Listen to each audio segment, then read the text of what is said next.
because here in Jamaica, the brain drain is real.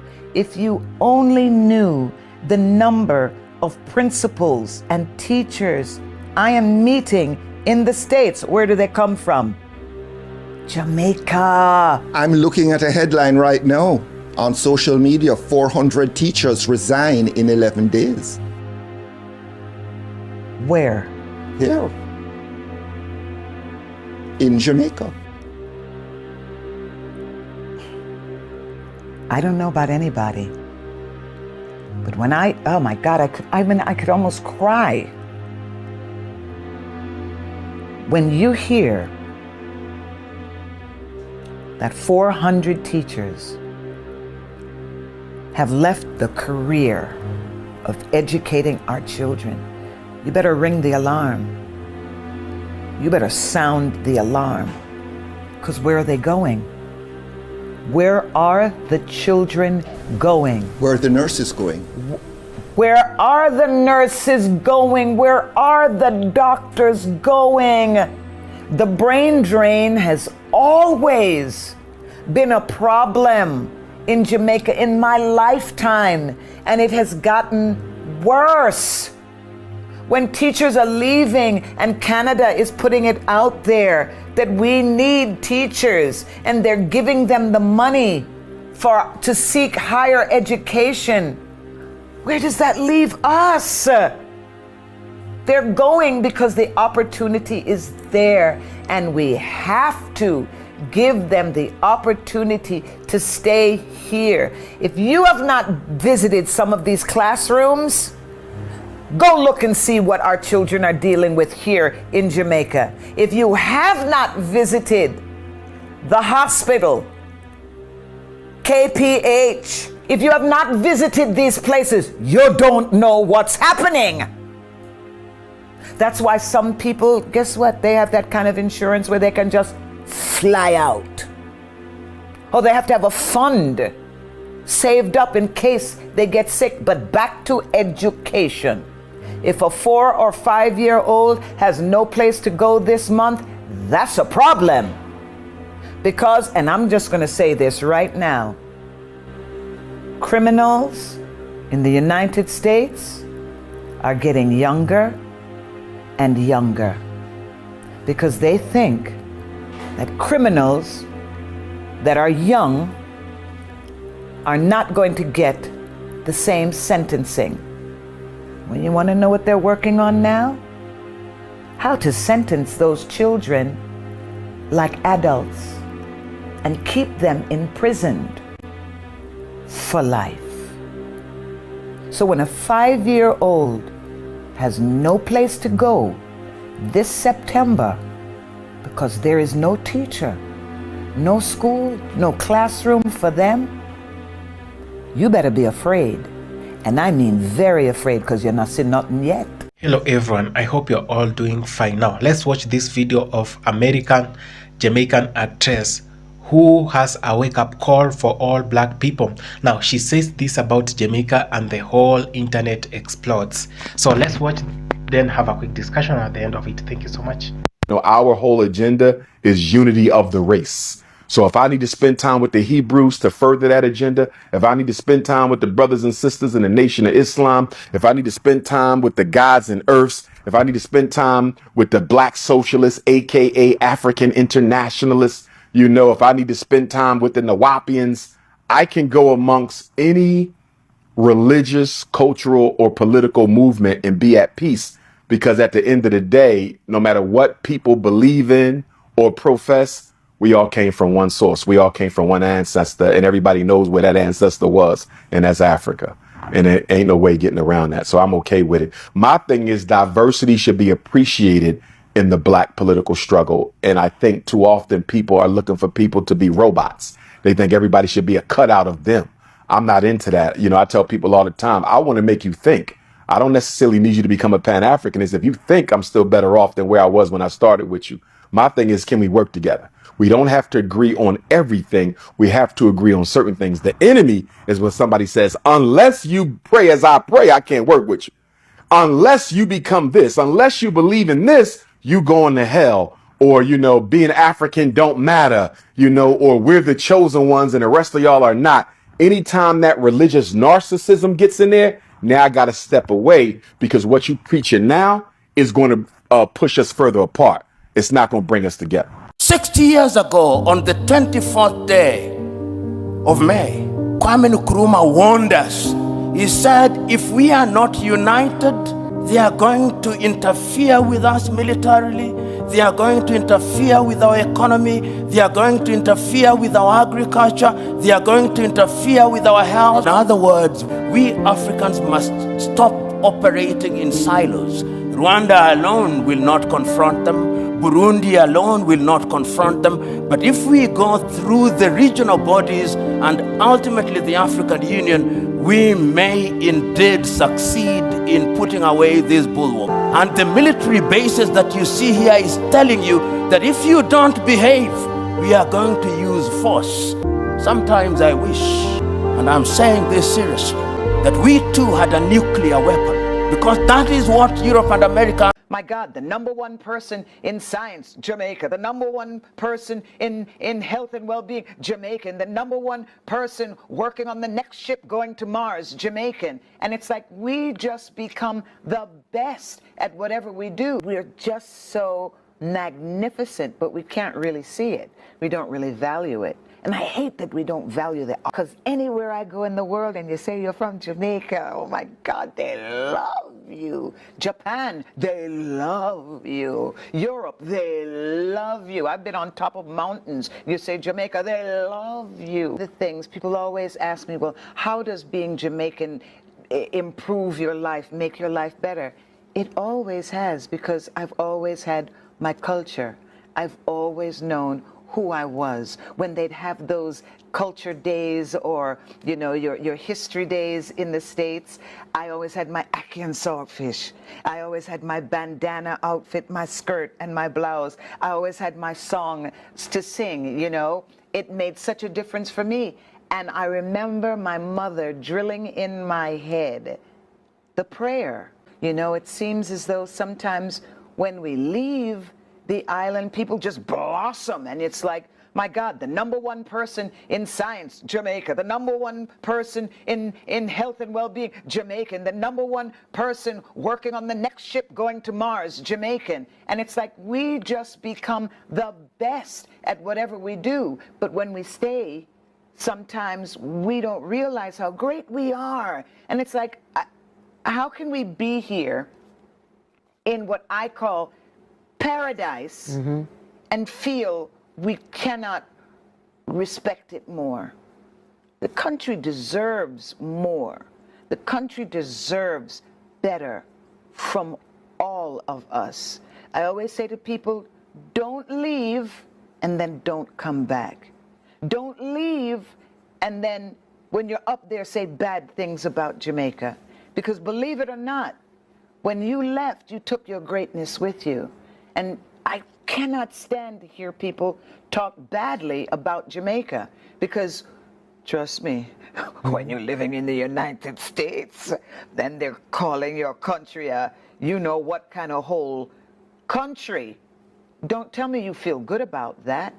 And don't tell me you think that that's the truth, because it's not the truth. So I say, give us vision, lest we fail. Because anywhere I go in the world and you say you're from Jamaica, oh my God, they love you. Japan, they love you. Europe, they love you. I've been on top of mountains. You say Jamaica, they love you. But do we really love ourselves? Do we really? And we're so wonderful. Oh my God, our music, our dance, our arts in general, the way we speak, the way we present ourselves, we have such energy. I know I'm the Energizer Bunny. You know, I'm going to keep on going. You know, it's like, I am so grateful to Jamaica for what it has given me. Now, could I ask for more for generations behind me and those yet to come? Absolutely. Because if you were to see the dumbing down that is taking place in America, and we all know if America has a cold, we get pneumonia. So if I'm seeing the dumbing down in America, imagine what is happening here on island when we talk about education. I know in my lifetime, there was a time my parents wanted me to come to school in Jamaica. Why? Because it was a better fundamental education. That's not happening right now. I'm very moved by the talk of this Jamaican American actress, and she actually says whatever most of us know but try to ignore. Now, just to describe Jamaica in 3 words, I might say small island, big impact. Yes, we've seen how Jamaica has actually impacted the whole world. That's whatever she's trying to say. That however much the island might be small, but it is actually recognized worldwide. How many islands do we have in the Caribbean? So many islands, so many. But why is Jamaica most popular? It is popular like just other big names in the world. Now, there is much to talk about when we say Jamaica, and when this country is maybe called out, there is a lot someone can say about it. Leave alone the music, the food, the impacts. But this island is so special. It is so special in that most people try to be associated with it. Now, I come from a country where everyone is obsessed to going to Jamaica, and everyone thinks that going to Jamaica maybe will rejuvenate them and make them feel more lively and more fresh and happier. And come to Africa. While growing up, most African, just like me, grew up knowing that Jamaica is part of Africa and somewhere in the continent of Africa. Little did we know that Jamaica is not even here in Africa. It's just because we are fond and used to calling its name. It's because a day cannot end without a real African listening to a song from Jamaica. Yes, it can be dancehall, reggae music, rhythm, all these genres of music coming from Jamaica. Now, I started by saying small island, big impact. Now, we have had the best names, the biggest names in the world coming from Jamaica. Talk of Bob Marley, talk of Peter Tosh, and all these reggae stars which impacted the whole world. Now, coming to talk about Marcus Garvey, his influence, his impact has been felt in every angle and corner of the world. Everyone is talking about Marcus Garvey years after he died. Under his mysterious death, people are still talking about him. People are still talking about Bob Marley. He's the king of reggae. He's the king. He's the one who actually brought and spoke sense to most black people around the world through his music. Marcus Garvey had so much impact. Now, most countries, and I was looking in the history of South Africa, and they actually acknowledge Marcus Garvey for their independence. You can see. And Marcus Garvey just came from a small island of Jamaica, but his presence in the world, his impact has been felt everywhere. Now, apart from that, now, Kamala Harris, if actually she wins the presidency tomorrow, she will come out as one of the few people in the world to have come from Jamaica and rule the whole world. Her father is Jamaican, and you can see the impact Jamaica is having even in the US economy. Now look at Olympics. Jamaica have always dominated. The GOAT in the 100-meter race, Usain Bolt, is the GOAT. He has actually dominated these sports until he retired. When you talk about Olympics, you must mention Jamaica because they have always produced some people who have made big impacts on the Olympics world. They have actually, in every year, they have actually managed to win gold or silver or diamond. So this is a very this is a very good time to acknowledge the impact Jamaica has had to the economy of the world. This is the time we should acknowledge how small the island is, but how big the impacts have always touched the world. Now, talking about Jamaica, the music, reggae music is just not like any other music. It has actually talked sense, from Bob Marley, Peter Tosh, to all these, to Taras, to all these people who have actually impacted lives. So this genre of music, reggae, has always spoke about freedom, has always spoke about the vices that are happening in our societies, and it has always preached oneness, togetherness, unity, harmony, and love among black people. And this is the message we are actually passing, that we black people should get the unity we deserve. We should actually get united and stop the division amongst ourselves. Stop saying I come from the Caribbean, I'm a black American, I'm an African American, I'm an African diaspora, so I can't associate myself with the people in Africa, or the people in Africa have that attitude towards black Americans. It should not be that way. That's not whatever Marcus Garvey, it's not whatever Bob Marley will have wished to live for. It's not whatever our black leaders, our black legends who died in the war would love to see.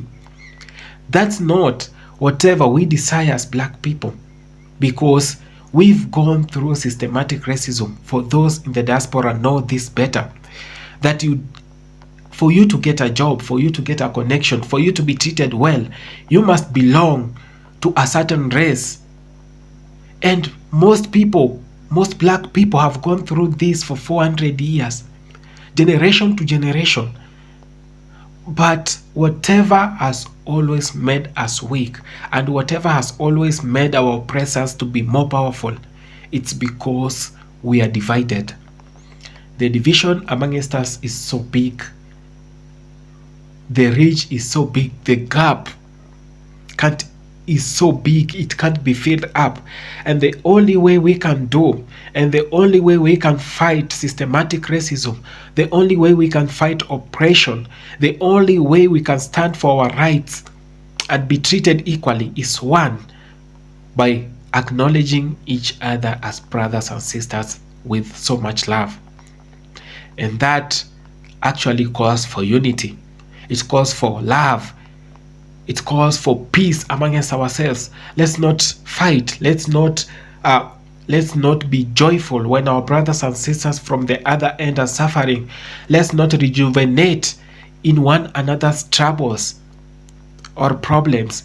It is time we should feel your brother's problem as if it was yours.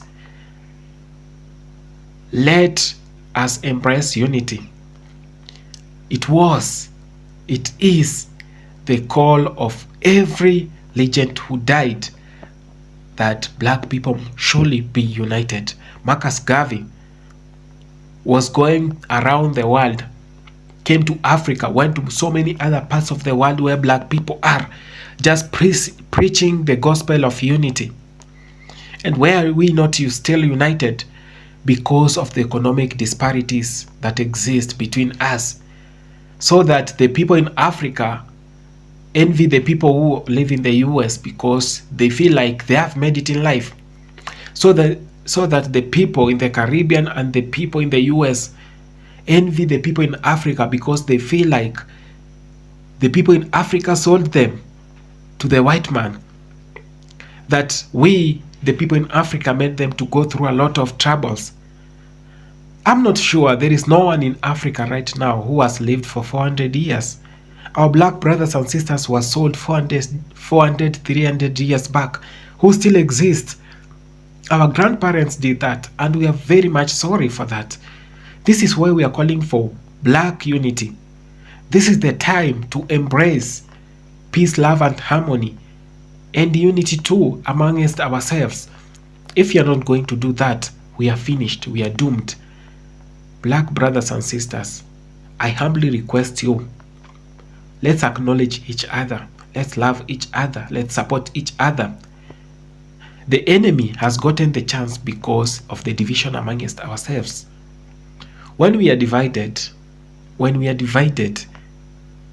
it's so much easy to fall, and we are falling, black brothers and sisters. This is the time we should wake up. This is a wake-up call from this actress. However small the island of Jamaica is, it has impacted the world. However small your voice is, you can impact your fellow black brother or sister. So it doesn't matter where you come from. It doesn't matter whatever you have or you don't have. It doesn't matter if you have a platform or a channel where you can talk this out to people, or you don't have. Whatever matters a lot. Love the one close to you, the one closest to you. Show them love, and that love will be passed on to each other until all black people are united. Until then, we will have a good life.